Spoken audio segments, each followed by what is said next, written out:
Chasta and Baby Huey here with the Struts at Aftershock Day 4. I am jazzed to talk to you guys. Jazz. Yes. He knows I've been a big fan of you guys forever, but we've never been able to speak, so thank you for making the time. Thank you. Thank you. And bringing all your fashion with you. Do I look okay? I was like, what You do I look wear to lovely. interview the Struts? Like, Fabulous. right? Fantastic. Okay. Seal of approval, I guess. Seal of approval. So I just kind of wanted to talk to you guys about that because you're one of those bands, and I think there are not enough that do the whole package and do it really well. Like, you're clearly a phenomenal band. You're clearly an amazing singer and amazing at all of your instruments. But you know it's a whole package deal, right? It's a look. It's the way you act. It's the way you are on stage. It's the way you interact on social and all of it. How much do you guys prioritize that? And do you talk about it? Is it really, really thought out, or is this just who you are? I think, well, it's obviously who we are, but like anything, I think it has to be directed in some way. We definitely do coordinate. We're in the process of creating some new outfits with our main man, Ray Brown, at the moment. Yeah.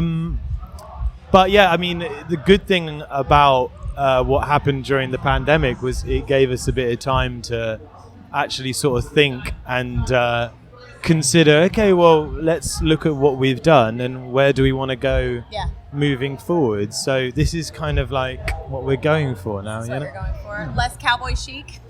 Yeah, less cowboy chic, you know, and more Trey chic, you know. Trey chic, I like that. Speaking of cowboys, I was watching an interview with you one time. I don't remember who you were talking to. It doesn't matter. But you were talking about you guys had to play a rodeo in the back of a truck. Yeah. It's the funniest shit I've heard. Yeah. It's the most American story.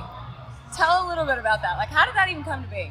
I mean, we probably did it for the money, like we do everything. Everybody's got their number, right? But yeah, of course, everyone has a price, and our price was that day getting transported to and from stage in the back of some sort of Ford pickup. I think as well in that same week, same month, we did the NASCAR race as well. I mean, Yeah. And we you were gotta- like, if you're this doing a is rodeo, you gotta do America. NASCAR. Right. We were getting the American experience, you know. That was like a Budweiser personified in a couple of shows. For real. Did you hear a lot of "get it done"? Get her done. Yeah, Yeah, we done. heard a lot of Done. that. But I was actually able to say mid-show during the rodeo show, "This is my first rodeo." So Oh my god. That's was the a greatest highlight. line. You're all puns intended. mhm. Yeah, the States have got to be a little bit of a trip. I mean, it's a little bit different here with festivals and tours than it is. I mean, I'm just going to say it. I think there's better audiences elsewhere. I think the audiences abroad, they behave better. They're there at open. They're there all day. They're waving flags. Yeah. They're doing the whole thing, right? I mean, you're right. There are slight variations in terms of how audiences react. Like in Japan, it's extremely unique. You go to Europe, and the Italians are like the Brazilians. They're very emotional. Yeah. A lot of people will be crying. Actually, no, especially in Brazil. Oh, yeah. And then in America, it really depends on what festival you go to. You know, like a festival like today, where it leans a little bit more hard rock, like / kind of metal in some respects, there'll be a lot more mosh pits and things like that. And then if you go to I don't know, where was that? Like Lollapalooza in Paris. Yeah. Everyone's just ready to dance Right. and sing and stuff. So on the whole, it's not that different, but there are slight, you know. Variances. Yeah, exactly, you know. Is But that- we love the American audience. Okay, I was gonna say, is that intimidating though to perform in front of a crowd with a lot of guys and gals in black shirts and the hard rock and metal? The Is Kiss that fans. yeah? stuff Is that like intimidating for you guys? No, because I think at the end of the day, this band, you know, we can present ourselves and sort of say things that might be not quite the same hymn sheet as everyone else here, but you know, we still put on like quite an aggressive live show, and I interactive live show. Yeah. And I think that's why the Struts is one of the very few bands that can play like a pop festival in the United Kingdom, or go out and support the Foo Fighters, and then do like a hard rock festival as well, like Download Festival in the United Kingdom as well. which is kind of similar to this kind of setup, you know. So I think we're quite. That's a good place to be. Yeah. I mean, you can do anything. It's of course, nice. You do have some people that really preach and carry that bucket for you, like Mick Jagger is a big fan. You're close to Steven Tyler, I believe. I know Steven. Yeah. And Dave Grohl said you're the best band that's ever opened for the Foo. So you're getting like some serious stamps of approval. Yeah. Are you still in pinch me mode, or are you used to it yet? Do you ever get used to that kind of moment? Well, it's weird, isn't it? Because every now and then something happens, which becomes a pinch me moment. But I don't think we're desensitized per se. It's we always full on appreciate everything that happens. Yeah. I mean, most recently being involved in the Taylor show in Wembley was a massive thing.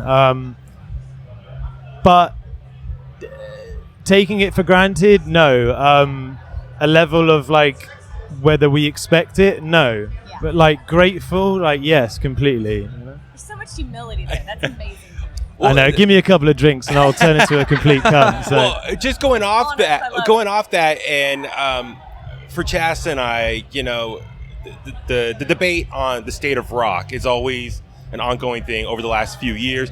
Chasta and I, here in Northern California, in the Bay Area, we do our part to make sure rock is alive and well and keep going. For you guys, you've really broken through and just you have so many fans now. With that being said, do you guys feel pressure? You're the ones got to help keep rock going, the next generation. Do you feel that pressure at all? No, not really. I think that was something that I began to ignore like very quickly when we started breaking in the States in like 2016. Yeah. I mean, it would be so funny. I'd laugh about it. That I'd get every interview, someone would say, "Ladies and gentlemen, we got on the show like the man and the band that are keeping rock and roll alive, and they're going to be solely responsible for a resurgence." And I'd be like, someone turned around to me and said, "It's really silly that someone would put that amount of pressure on you." And I think it's true, but we just do what we do, and we've been a band for 10 years. Myself and Adam, we've been working with each other now for almost over 12 years. So we've just always done what we wanted to do, and we started and we broke out onto the scene where it was probably the worst time to be in a guitar band. Yeah. And we're still doing it now, and I'm so happy to see that in some ways it's nice to think that we may have sort of opened the door to a lot of like new bands which are coming out now. Absolutely have. I think that's fair to say, and I'm sure they're all very, very grateful for that as well. How do you personally feel about the state of rock and looking forward in the next, let's say, 10 years? How do you feel like a guitar-driven band will be?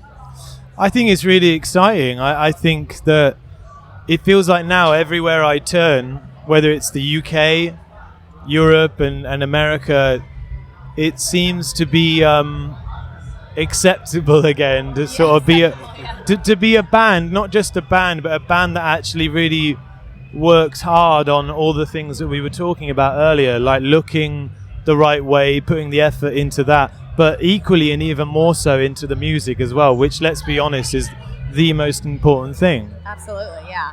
I just have to fourth wall for a moment. You're vaping and it smells like a cigar, and it's making me teary-eyed in the best way.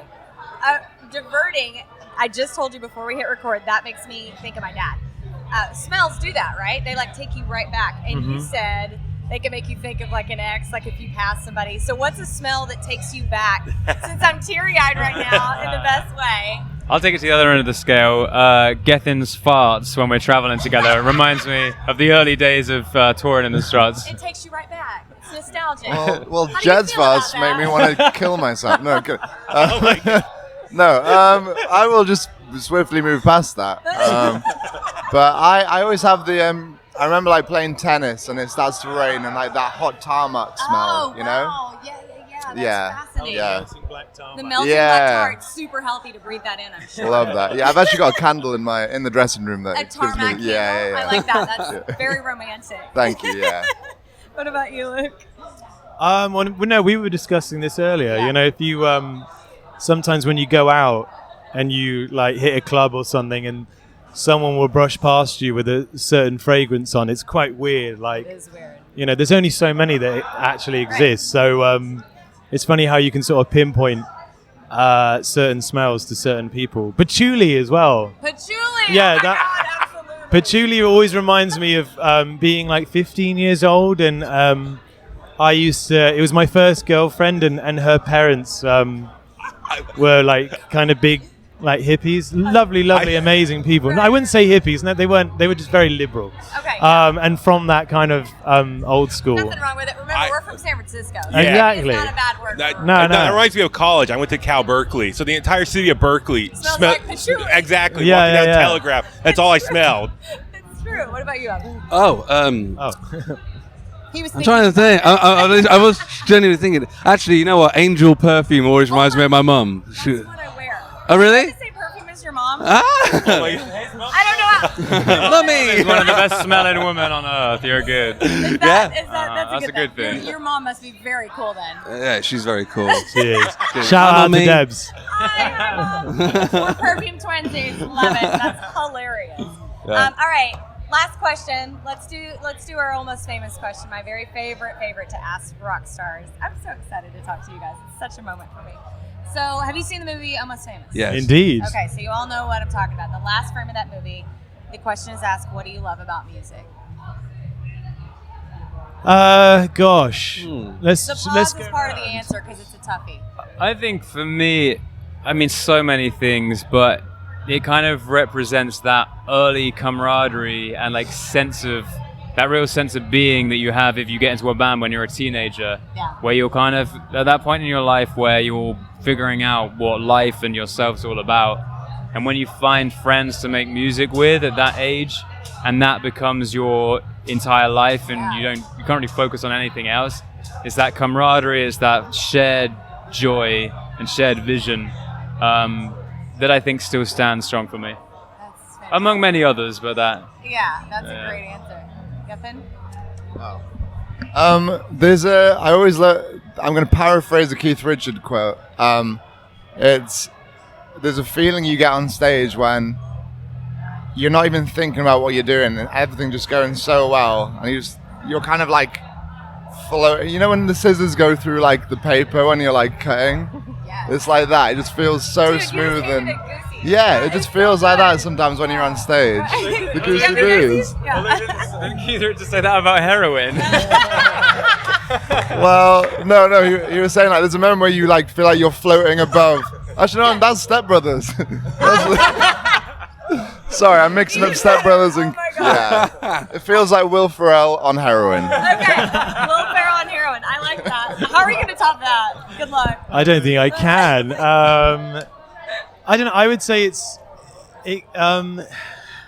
kind of echoing kind of what Jed said. I think it gives people like an identity and a purpose, and it's definitely a doorway to self-discovery. You know, that's what I would say. Music is a part of freedom and self-discovery. And that's also both as a fan of music and playing it. Because I was talking from a point of view of playing music, but yeah, I'm sure like same thing when you're listening to it and you find your favorites and dive in, and that becomes part of your entire life. Absolutely. It's beautiful. What was the actual question again? We did divert a little. What do Yeah. you love about music? What do I love about it? Yeah. Oh, kind of echoing them, but I think it's just for me, it's like a language, isn't it? Because it's like you can be with someone that doesn't speak your language and love the same band, and it doesn't matter because it's a love for something, and it gave me a purpose in life, really. And when I was 12 or 13, and yeah, it's like the air I breathe. It's the the language I speak. I don't know. I just love it. That's why I asked that question. Powerful thing. Purpose in Great life. question. That's a good one. It's true. Wow. Thank you guys so much for being here. Thank you. Seriously.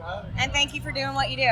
Yeah. Thank And you. Clearly this fly likes the smell of angel. Because it would not get off my chest. And my So- fingers as well, which is quite suspicious. Or Axe body spray. Or Axe body spray. That's what he wears. Axe body spray. Sorry. Thank you guys. Thank you.